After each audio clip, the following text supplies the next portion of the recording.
Silence can kill, not the silence of monks, not the silence of mountains, but the silence you mistake for depth. There is a kind of quiet that does not heal, a quiet that does not reveal, a quiet that hollows. This is that quiet. You were told to sit still. You were told to listen inward. You were told that meaning would arrive if you waited long enough.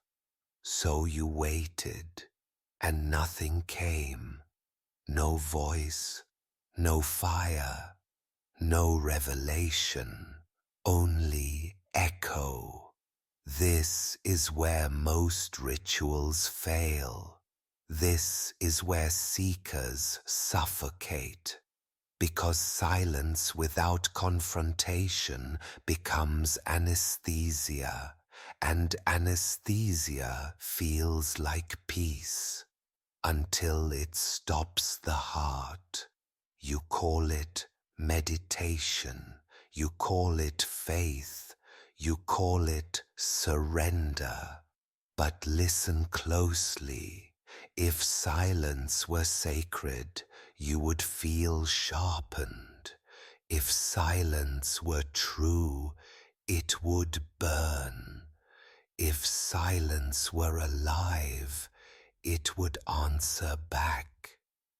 Instead, it numbs, it stretches, it decays.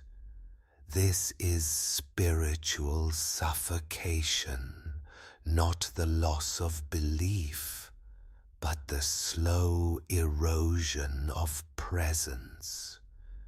You sit alone, convinced you are deep.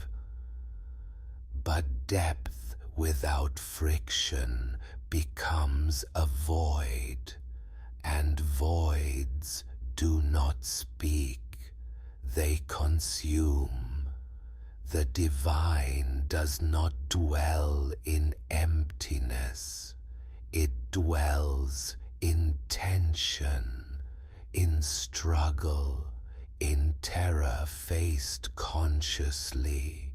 When silence asks nothing of you, it is not initiation, it is abdication. This is how the spirit commits suicide, not through rebellion, but through passivity, not through blasphemy, but through absence. You stopped wrestling, you stopped questioning, you stopped risking meaning, and in that stillness, something vital withdrew. The old gods did not die. They were starved, not by disbelief, but by comfort. Understand this clearly. If your inner world feels vast but empty, if your practices leave you calm but unchanged, if your silence feels safe, you are not ascending, you are fading. This is the mark of the shift, from seeking to testing, from reflection to confrontation, from silence as refuge to silence as weapon. From here on, quiet will no longer cradle you, it will interrogate.